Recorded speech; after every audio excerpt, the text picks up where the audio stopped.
कहा जाता है या हम कहेंगे महाभारत के वन पर्व के अनुसार ये जो पर्वत था इसका प्राचीन नाम यानी उस समय इसका नाम था कलिंद पर्वत। और यहाँ से जो निकलने वाली नदी थी यानी यमुना नदी थी, इसका प्राचीन नाम था कालिंदी या कलिंदजा नदी।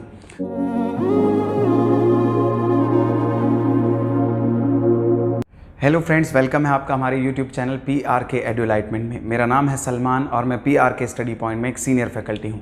फ्रेंड्स, ये जो वीडियो है इसमें हम नदी तंत्र को डिस्कस कर रहे हैं और ये हमारे नदी तंत्र का भाग 2 है यानी पार्ट 2 वीडियो है। फ्रेंड्स, इससे पहले यानी पार्ट 1 में हमने गंगा नदी तंत्र के बारे में डिटेल में डिस्कस किया था।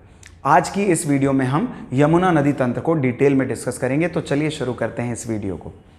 फ्रेंड्स, यमुना नदी एक बहुत ही प्राचीन नदी है जिसका कि उल्लेख महाभारत के वन पर्व और विराट पर्व में भी किया गया है। फ्रेंड्स, यमुना नदी का जो उद्गम होता है वो उत्तरकाशी जनपद में स्थित बंदरपूछ पर्वत श्रेणी है और उस बंदरपूछ पर्वत श्रेणी पर यमुनोत्री हिमनद स्थित है और यमुनोत्री हिमनद का एक पर्टिकुलर स्थान है यमुनोत्री कांठा। तो यमुनोत्री हिमनद के यमुनोत्री कांठा से यमुना नदी का उद्गम होता है। फ्रेंड्स, कहा जाता है या हम कहेंगे महाभारत के वन पर्व के अनुसार ये जो पर्वत था इसका प्राचीन नाम यानी उस समय इसका नाम था कलिंद पर्वत और यहाँ से जो निकलने वाली नदी थी यानी यमुना नदी थी, इसका प्राचीन नाम था कालिंदी या कलिंदजा नदी। फ्रेंड्स, कलिंद जो शब्द है वो रिलेटेड है सूर्य से और कहा जाता है कि कलिंदजा जो नदी है उसको हम सूर्य की पुत्री के रूप में जानते हैं, इसीलिए यमुना का एक अन्य नाम कालिंदी, कलिंदजा और सूर्य तनिया भी हुआ। फ्रेंड्स, यमुनोत्री हिमनद के बाद यानी अपने उद्गम स्थल के बाद ये नदी पहुंचती है यमुनोत्री धाम। फ्रेंड्स, यमुनोत्री धाम जो है कहा जाता है कि इसका निर्माण गढ़ नरेश यानी गढ़वाल नरेश राजा प्रताप शाह ने 1872 ईस्वी में करवाया था और इसके बाद जयपुर की महारानी गुलेरिया ने इसका जीर्णोद्धार या इसको रिकंस्ट्रक्ट कराया। फ्रेंड्स, यमुनोत्री धाम के बाद जब यमुना आगे बढ़ती है तो इसमें जो सबसे पहली इसकी सहायक नदी मिलती है वो है ऋषि गंगा। फ्रेंड्स, ऋषि गंगा भी बंदरपूछ ग्लेशियर या बंदरपूछ पर्वत श्रेणी के ही क्षेत्र से निकलती है और ये जो है खरसाली नामक स्थान पर यमुना नदी में लेफ्ट साइड से यानी बाईं ओर से आकर मिल जाती है। फ्रेंड्स, ये खरसाली वही स्थान है जो कि माँ यमुना का शीतकालीन प्रवास है, यानी जब यमुनोत्री धाम के कपाट बंद हो जाते हैं शीतकाल में तो उस समय माँ यमुना की जो पूजा अर्चना खरसाली नामक गांव में की जाती है। फ्रेंड्स, इसके बाद जब यमुना आगे बढ़ती है तो एक प्रमुख स्थान है हनुमान चट्टी, जहां पर बंदरपूछ श्रेणी से ही निकलने वाली हनुमान गंगा इसमें लेफ्ट साइड से आकर मिल जाती है। तो फ्रेंड्स, इसके बाद हनुमान चट्टी के बाद और देहरादून की सीमा तक यमुना नदी में बहुत सारी छोटी छोटी अन्य स्थानीय नदियां मिलती हैं जो कि अध्ययन की दृष्टि से उतनी महत्वपूर्ण नहीं है या ये भी जानकारी वहां उपलब्ध नहीं है कहीं पर कि भाई ये जो स्थानीय नदियां हैं ये यमुना के साथ किस स्थान पर और किस ओर से संगम बनाती हैं। तो फ्रेंड्स, हनुमान चट्टी के बाद से और देहरादून की सीमा तक इसमें कुछ प्रमुख नदियाँ इस प्रकार मिलती हैं जो कि है कृष्णागाड़, कुंतागाड़, बनारगाड़ और अमलागाड़, हमारी कमलगाड़ है, खुतनुगाड़, बरनीगाड़, भद्रीगाड़, मुगरागाड़, पुज्यारगाड़, गड़ोलीगाड़ और नगाणगाड़ आदि। तो फ्रेंड्स, ये जो हैं ये हनुमान चट्टी के बाद और देहरादून की सीमा तक यमुना नदी में मिलती है। फ्रेंड्स, इसके बाद जब यमुना देहरादून में प्रवेश करती है तो इसमें इसकी जो प्रमुख सहायक नदी है, सबसे बड़ी सहायक नदी है राज्य में, वो है टॉन्स या तमसा नदी। फ्रेंड्स, वो जो है कालसी के समीप टॉन्स या तमसा नदी यमुना में दाईं ओर से मिल जाती है। ये लगभग यमुना से 2.5 गुना ज़्यादा जल लाती है। फ्रेंड्स, ये जो टॉन्स नदी है ये 2 नदियों के संगम से बनती है। एक स्वर्गारोहिणी जो कि यमुनोत्री हम कहेंगे बंदरपूछ श्रेणी के ही उत्तर पश्चिम क्षेत्र में है और जो यमुनोत्री हिमनद है वो दक्षिण पश्चिम क्षेत्र है। तो उत्तर पश्चिमी क्षेत्र से आने वाली या उत्तर पश्चिमी क्षेत्र में स्थित स्वर्गारोहिणी ग्लेशियर से सुपिन नदी निकलती है और हिमाचल प्रदेश के डोडरा क्वार क्षेत्र से रुपिन नदी निकलती है।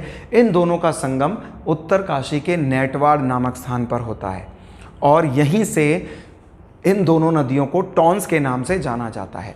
फ्रेंड्स, जब टॉन्स आगे बढ़ती है यानी टॉन्स नदी जो है वो देहरादून यानी उत्तराखंड और हिमाचल की सीमा बनाते हुए आगे बढ़ती है, तो इसमें सबसे पहले हिमाचल प्रदेश के ही क्षेत्र से आने वाली या डोडरा क्वार क्षेत्र से आने वाली पाबर नदी इसमें टॉन्स में देहरादून में मिलती है। उत्तरकाशी में नहीं मिलेगी, ये देहरादून जनपद में मिलेगी। इसके बाद कालसी में इन दोनों नदियों का यानी यमुना और टॉन्स नदियों का संगम होता है और यहाँ से आगे बढ़ने पर कालसी से थोड़ा सा आगे लगभग 10 किलोमीटर की दूरी पर डाक पत्थर बैराज निर्मित है। फ्रेंड्स, डाक पत्थर बैराज की स्थापना 1870 में हुई थी और इसी स्थान से यमुना नदी को 2 भागों में बांट दिया जाता है। एक प्रमुख यमुना नदी जो कि सीमा बनाते हुए बहती है हिमाचल प्रदेश और उत्तराखंड की, जबकि दूसरी नदी जो है वो उत्तराखंड में प्रवाहित यानी देहरादून में प्रवाहित होती है, उसको हम शक्ति नहर के नाम से जानते हैं। फ्रेंड्स, शक्ति नहर जो है वो थोड़ा आगे बढ़ने पर या हम कहेंगे कि भाई वो जो है शक्ति नहर उत्तर प्रदेश में किसी स्थान पर यमुना नदी में फिर से मिल जाती है, लेकिन शक्ति नहर जो है शक्ति नहर आगे बढ़ती है तो इस नहर पर एक और बैराज बनाया गया है जो कि आसन नदी और शक्ति नहर के संगम पर बनाया है। फ्रेंड्स, आसन नदी जो है वो देहरादून के आशारोड़ी देहरा मार्ग से निकलती है और लगभग 40 किलोमीटर की यात्रा करने के बाद यहाँ आसन बैराज या धालीपुर के समीप आसन बैराज में हम कहेंगे शक्ति नहर में मिल जाती है। फ्रेंड्स, आसन बैराज का निर्माण 1967 यानी 1967 में कराया गया था और ये आयोग ने एक प्रश्न पूछा भी था किसी पेपर में कि भाई आसन बैराज का निर्माण कब कराया गया। तो फ्रेंड्स, जहाँ ये आसन बैराज है इसको हम इस बैराज के समीप हम धालीपुर झील पढ़ते हैं और यहीं पर जो आसन पक्षी संरक्षण केंद्र है, फ्रेंड्स आसन पक्षी संरक्षण केंद्र है जो कि बहुत ज़्यादा प्रसिद्ध है। इसके बाद यदि हम बात करें जो शक्ति नहर है ये आगे बढ़ते हुए उत्तर प्रदेश में यमुना नदी से मिल जाती है, लेकिन यदि हम मुख्य नदी यमुना की बात करें जो कि उत्तराखंड और हिमाचल प्रदेश के बॉर्डर पर बहती है, ये आगे बढ़ते हुए धालीपुर के समीप यानी आसन बैराज से थोड़ा सा पहले ये हिमाचल प्रदेश के सिरमौर जनपद के खड़ा पत्थर नामक क्षेत्र से निकलने वाली गिरी गंगा नदी यमुना नदी में राइट साइड से आकर मिलती है। फ्रेंड्स, इसके बाद जो है आगे बढ़ने पर यमुना नदी जो है पहुंचती है पांवटा साहिब। फ्रेंड्स, पांवटा साहिब वो स्थान है जो कि उत्तराखंड और हिमाचल प्रदेश की सीमा पर स्थित है और ये एक बहुत ही महत्वपूर्ण ऐतिहासिक स्थल है। ये ऐसा कहा जाता है कि इस स्थान पर जब सिखों के 10वें गुरु गोविंद सिंह जब यहाँ की यात्रा कर रहे थे तो उनका घोड़ा अचानक से इस स्थान पर रुक गया, तो उन्होंने गुरु गोविंद सिंह जी ने अपने घोड़े को यहीं पर विश्राम कराया और यहाँ पर लगभग 3 वर्ष तक उन्होंने प्रवास किया। फ्रेंड्स, इस स्थान पर उन्होंने सिखों के प्रसिद्ध ग्रंथ दशम ग्रंथ की रचना की और ये जो पांवटा साहिब गुरुद्वारा है इसके म्यूज़ियम यानी इसके संग्रहालय में वर्तमान में भी गुरु गोविंद सिंह की कलम और उनके हथियार आदि मौजूद हैं जिनको कि देखने के लिए दर्शक देश विदेश से आते हैं। फ्रेंड्स, इसके बाद पांवटा साहिब में ही एक हिमाचल प्रदेश से आने वाली एक छोटी सी स्थानीय नदी है बाटा नदी जो कि प्रॉपर पांवटा साहिब में यमुना नदी में दाईं ओर से मिल जाती है। फ्रेंड्स, इस पांवटा साहिब क्षेत्र के बाद यमुना नदी उत्तर प्रदेश में प्रवेश कर जाती है और उत्तर प्रदेश के बाद से ये प्रयाग में गंगा नदी में मिल जाती है। तो फ्रेंड्स, अपने उद्गम से लेकर यानी यमुनोत्री कांठा से लेकर धालीपुर तक के क्षेत्र देहरादून धालीपुर तक के क्षेत्र तक यमुना की कुल लंबाई 136 किलोमीटर है जो कि हमारे क्षेत्र की बहुत छोटी सी नदी है। जबकि यदि हम बात करें टॉन्स की तो टॉन्स की जो कालसी तक इसका कुल लंबाई है, इसके उद्गम से लेकर कालसी तक कुल लंबाई है इसकी 148 किलोमीटर है। तो फ्रेंड्स, ये था यमुना नदी तंत्र के बारे में एक छोटा सा विस्तृत अध्ययन। इस वीडियो का आप पहला पार्ट ज़रूर देखें जिसमें हमने गंगा नदी तंत्र को डिस्कस किया है। ये था हमारा यमुना नदी तंत्र और इस वीडियो के हम तीसरे पार्ट में डिस्कस करेंगे काली या शारदा नदी तंत्र।